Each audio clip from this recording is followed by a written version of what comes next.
Hi, welcome to the video. So today I'm going to cover a scale exercise that I'll show the tab at the end, but also you can download it for free on my Patreon page. You don't have to be a member, and the link will be in the description. This is something I created back when I was at G.I.T back in 86, 87. Basically because they're throwing a lot of new fingerings for scales, chords, arpeggios, all this different stuff at me at once, and I was looking for a way to build more efficiently practice without spending so much time practicing. So basically I took all of the standard fingerings for scales. When I say that, I mean like if I'm doing A minor, you've got the fingering that has a combination of 2 and 3 notes on the string that stays in one position. Then you've got the one that's all 3 notes on a string, which shifts you forward one position. So every mode has two possibilities like that.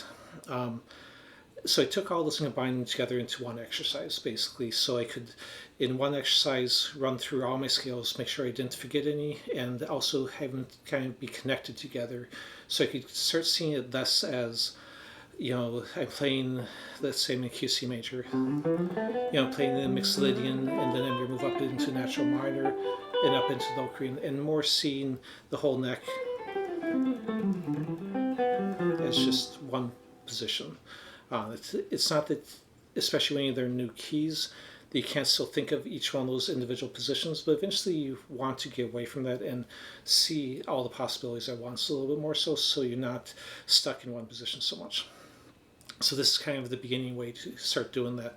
Now, learning scales, let me just say, because I teach a lot of different fingerings for scales, arpeggios, and such, but that's not an end point. That's not a goal to learn fingerings. The goal is to create music. So you learn the fingerings, but you need to go beyond that. You need to improvise with them. You need to create licks from them. You need to compose with them. You analyze other people's music and see how it fits into them. It's basically like learning the alphabet or learning phonics when you're learning English. That's the starting point. Everything comes from the alphabet in the English language as far as creating words, but creating the words, the sentences, and the conveying ideas is the point of learning the language, not just knowing what A sounds like or looks like. So the scale is the same way. You're learning the scale so you can then create your own ideas from it and understand other people's ideas more easily. So let's go and jump into this drill. Now, keep in mind, if is too much for you in one group, break it down into different practice sessions. If you only get through a small section of it, that's perfectly fine. Or if you do it, part of it one day and then part of it the next day, that's fine. And isolate anything that gives you trouble. If, for example, it's hard for you to shift strings between the second and third string because of the shift, then just isolate those elements. If you're playing a Locrian scale and then you have trouble shifting forward into the 3 note per string Locrian, then just practice that shift a bunch of times and practice going back and forth between those. So isolate what gives you trouble. Now, if it's easy for you, then take and transpose it to other keys or add sequences. Take a scale and put some sort of pattern in it and then move that through the whole thing, or take intervals and move that through. So, make it challenging for yourself. So let me just go through the bass now. So what I'm going to do is this will all be in the key of C major. I'm going to move through those different fingers. Now, on some of the spots like Lydian, you could potentially, because the E is just a half step back from the F, which is a Lydian, if you left off the E in the Phrygian shape, it would become a Lydian. Doesn't really matter. We're working more on positions, so it doesn't matter if I consider this a C major and start on the C, or consider this a B Locrian and start on the B. I will usually start on the B because I want to make sure that a student doesn't get all the habit of knowing that B is possible there. It's more learning this position than it is just think of it as C major, because all these could be thought of as any of the modes, as the natural minor, as the major, because they all have the same 7 notes in them. Okay, so let's jump into it. So, start with just a Phrygian, and then I'm going to come back up with the 3 note per string Phrygian. Then I'm going to go to Lydian, 3 note per string, and then I'm going to come back. This one is a little bit redundant, is I'm just going to leave off the F and go into the mixolydian standard fingering position. When I say standard, I mean the 2 and 3 note versus the 3 note per string. Then I'm going to shift forward. I'm really not shifting frets, I'm just changing fingers there. To the 3 note per string mixolydian, and then I come down the natural minor, also called aeolian. 3 note per string, aeolian or natural minor, relative minor, all the same. Standard Locrian fingering or major. 3 note per string, Locrian. And the names will all be written up on the tab too. 3 note per string major, Dorian, and this fingering overlaps quite a bit with the major one, but that's okay. And then the 3 note per string Dorian, and then I'm going to go up to the Phrygian. This is the same one I started with, but in open position you're using different fingering than in the fretted position, so I want to make sure you can do the fretted position. And then the 3 note per string. Now that'd be a good place to stop, but at this point each of them I've only done either ascending or descending. I haven't done both, so if you reverse this now, you get the other ones. Anyone that was ascending in the first exercise will be descending now, and the descending ones will now be ascending. So if I reverse this, but if that's too much, do these in separate practice sessions or separate days.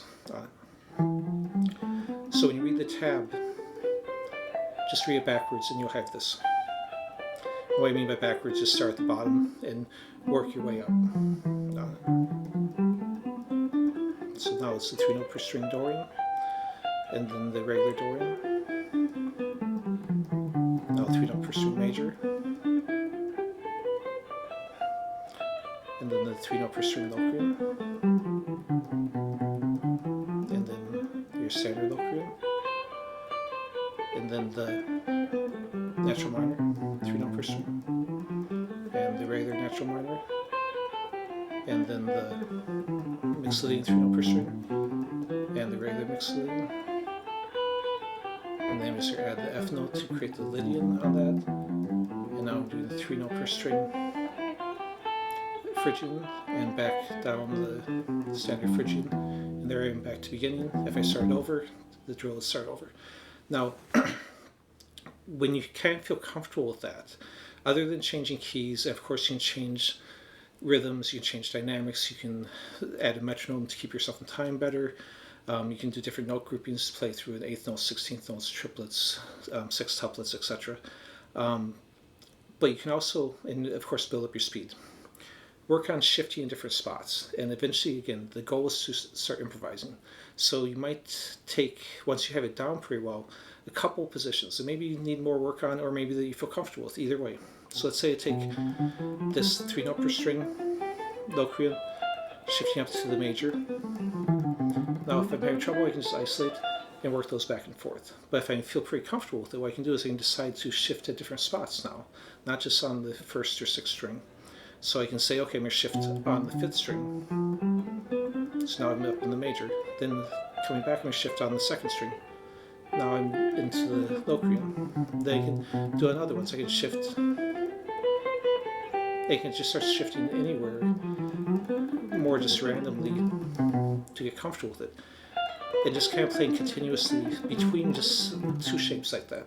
Once I feel comfortable with that, add an adjacent shape on either side of it. So then when I'm playing through these and move down to another shape, if that feels fine, then move down to another shape. And right now I'm just doing kind of as a continuous play exercise. What I mean by that is I'm not putting really any melody or anything into it, or bends or slides or anything. I'm just kind of continuously playing to get my hand used to moving between the different positions.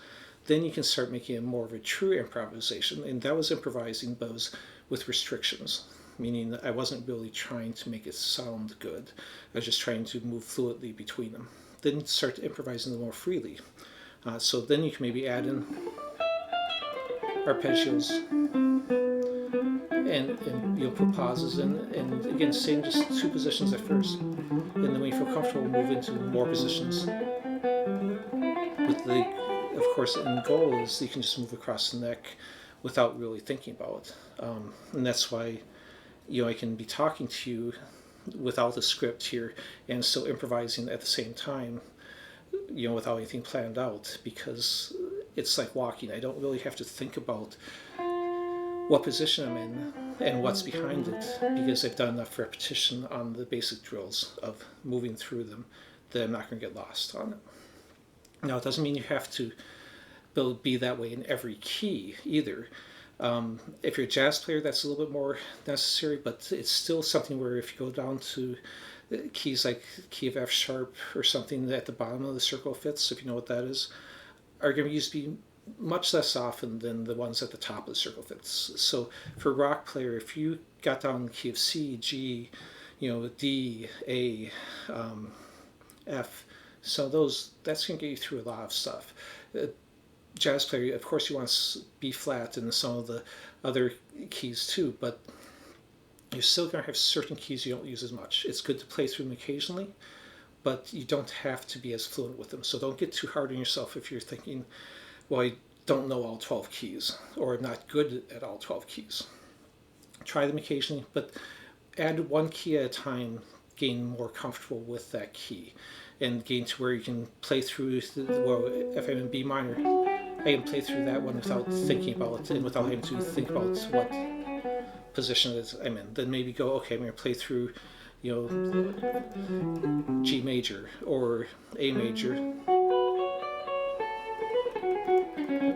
and start switching between different keys and stuff like that, and just always challenge yourself on new things. So anyways, let's look at the tab for this. So here it is. So basically I drew a line on each change. I was playing the note a second time if I'm using the same notes. So for example, if I end on the 8 and then I'm going to come back up with 8, I'm going to pick a second time, but you wouldn't have to. You could, instead of going, that just makes it kind of clear where you're starting the next scale. But if you want to go and only hit it once, that's fine too. Okay, let's keep looking at this. So if we look at the rest of it, and I'll try to make sure my fingers aren't covering up anything on it. So that runs through it. So it's 14 different fingerings if you count the Phrygian in the 2 different positions, not counting the fact that you could call some of them by more than one name, just by changing one note. Okay, so remember, if you like this, click like, subscribe if you haven't. I'd really appreciate it. Download and print this out on my Patreon page. I think that's the best way to do it. Then you don't have to keep coming back to the video to look at. Even though it would give me more views, which is good, I'd rather have you just have a physical copy that you can look at anytime you need to. Anyways, thanks for watching.